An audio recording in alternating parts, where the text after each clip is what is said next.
In this video, I will cover question 11. Okay, I like this question because it's a mixture of linear motion and free fall. Okay, if you look at the question, the rocket is launched upwards with the initial velocity of 35 meter per second. The magnitude of its acceleration is 5 meter per second It means it started off with a linear motion because it has this uniform acceleration 5 meter per second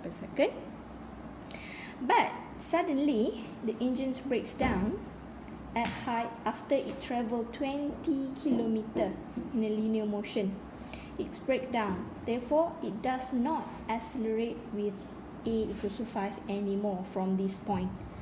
Okay, so but it will not automatically fall down. It will goes up and travel using acceleration due to gravity. So this point onwards, it is a free fall motion. Okay, even though it's moving upwards, it's still considered as free fall motion. Okay, so what happened is it moves linear motion with this acceleration. It breaks down, therefore it does not accelerate with that, but accelerate using gravity.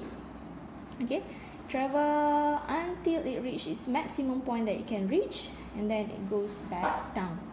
Okay, that's what happened. Okay, so when it goes down, it's still considered as free fall motion. Okay, so for part A, it asks you the speed. I'm going to write down here. The speed of the rocket at height 20 kilometer. So it asks you the speed here. V at 20 kilometer. Speed here. Therefore, we know that this range is under linear motion. Okay, let's do SUVAT analysis. Okay, so as we have 20 kilometer, I'm going to convert it to meter. Okay, convert to meter is 10 to the power of 3. And you have U, which is 35 there. We want to find the V, and the A is given here. Don't have any information regarding time. Therefore, out of these three questions, the most suitable one is the one without T. That's the second one. So we're going to use the second one.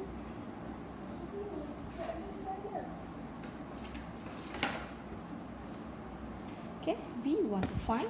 U is equals to 35, 2, 5, and 20 kilometer. So if you press our calculator, we get V equals to, so V equals to 448.58 meter per second. Okay, this is the velocity at this point where it starts to break down. So for part B, it asks you the maximum height achieved by the rocket. Okay, so it means it asks you the height from the ground to the maximum point that the rocket achieved. Okay, you already have information regarding this height, therefore all you need to find is this H prime here. Okay, so I'm going to label the H. Okay, so I'm going to label the H prime as SY so that you know you are trying to find S. Okay, so basically to find H maximum is H plus H prime. Okay, H prime, I label it with SY. So we need to find SY. Let's do SUVAT analysis. So SY is what we're trying to find. UY is, Okay, uy here, I would like to emphasize something. In part A, we already find the velocity at this point, okay, when it starts to break down. So the s that we are the height that we're trying to find is this part. Therefore, this is the initial, this is the final. So the v, the velocity that you find in part A, will become the initial for part B here. Understand? Okay, so uy will use that value that we find in part A. So vy is equal to 0. Why? Because at maximum point vy equals to 0. Okay, that's the value for vy. Ay is negative 9.81. Time, we don't have any information. So by doing the SUVAT analysis, you know that we don't have time, so don't use the equation with time. Therefore, we use the second one, which is v squared plus 2as. Remember to label everything with the component that you are using. In this case, y. Free fall only consists of y component. Therefore, y. I'm going to use y. Okay. Substitute. uy is this. Square.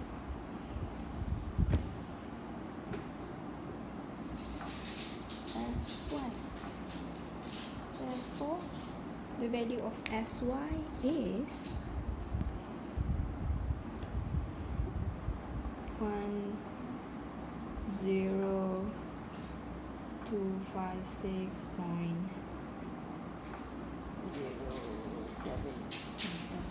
Okay, but we are not done yet because it asks for height maximum. Therefore, height maximum is simply 20 km, so 20,000 plus sy here for h prime 6.07, so you will get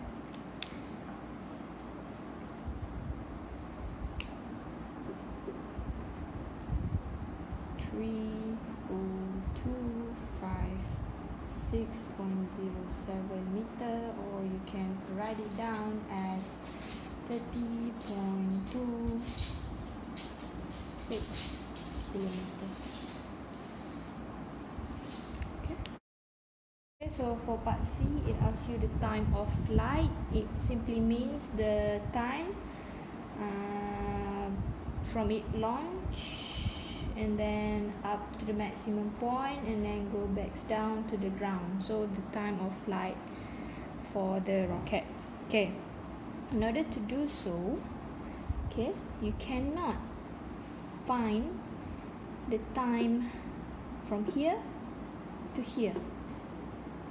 Okay, you need to separate them. Okay, why? Because time taken for the rocket to move from here to here, it accelerates with a 5 meter per second, but the moment it breaks down, the acceleration will become negative 9.81. So the difference value in A means that you cannot find the time simultaneously.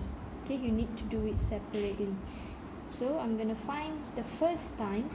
I'm going to label it with T1. Okay, then you know from the moment it breaks down and goes to up here and then go back down, from that moment it's free fall motion. Goes back down, also free fall. Therefore, we can find the time taken for it to goes up and goes down. So that's T2. Okay, you can actually find the time from here to here, and then you can find the time, another time from here to here. So you need to calculate 3 times. But if you do, the time from here back to the ground, you only need to do one time. Okay, so I'm going to show you how to do them. Okay, in order to find the total flight, you need to do T1 and T2. Okay, so separate that. So this is T1, this is T2. Okay, so for T1, do SUVA analysis. So for this part, information that you know is S. The value is positive because the final point is here, the initial point is here. Therefore, final is above initial, positive. U is 35. V is at this point, which is this value. A is 5. MS negative 2, and we don't have, we need to find the time. Okay, so based on these, you actually can use this equation and this equation. You cannot use this one because you don't have time in it. Okay, so either this or this. I'm going to choose this one since this is much simpler. Okay, so V equals to U plus AT. So V here is 448.58. U is 35. A is 5. And the time. So the time taken for it to move from the ground up to where it breaks down is 82.72 seconds. Okay, that's the time T1. Now we want to find T2. As I mentioned before, you can find this time first and then find this one, but it's much easier if you find the time from here up to here. Okay, so let's do the SUVA analysis. Okay, so since you are doing free fall, please write down the component. So free fall only have Y component, so label Y. Okay, so for SY, okay, SY for T2 here. Okay, look closely. T2 is the time to move from here up and then goes back down. Therefore, what is the value of SY there? Is it this whole thing, or this one, or this one? Okay, it's actually this part, 20 kilometer. Why? Because in order to do SY, you just look at the initial point and then the final point. Initial is here, final is here. Therefore, the height is this part only. You don't need to consider this part. Okay? But the value is negative because the final position is below the initial position. Okay, you need to put the negative sign there. Okay, if you write down S is equals to 30 something here, your time is not from here to here. Your time is actually from the maximum to here only. So be very careful regarding the value for SY. But if you don't put the negative sign, it means that you are doing the time from here to here. The fact you are putting negative simply means that it is moving from here to here. Okay, right, understand? So UY, okay, initial point is here, therefore the value of the velocity is this one.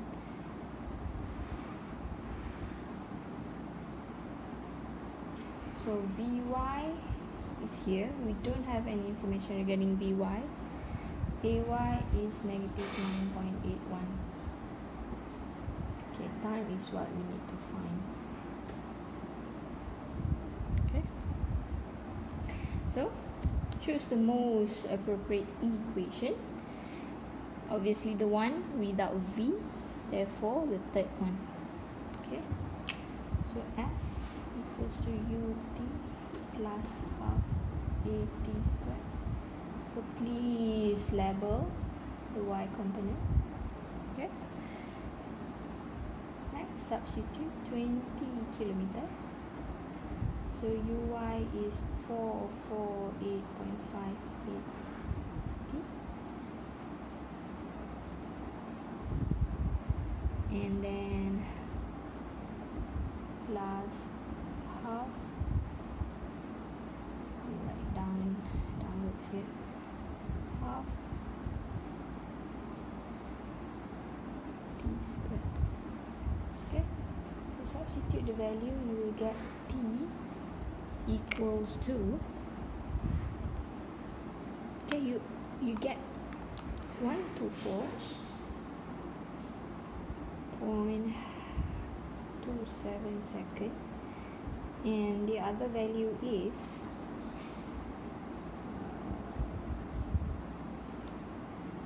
32.8 second negative. So since time is a scalar vector, therefore choose the positive, okay, since time don't have negative value. So the T2 is equals to 124.27.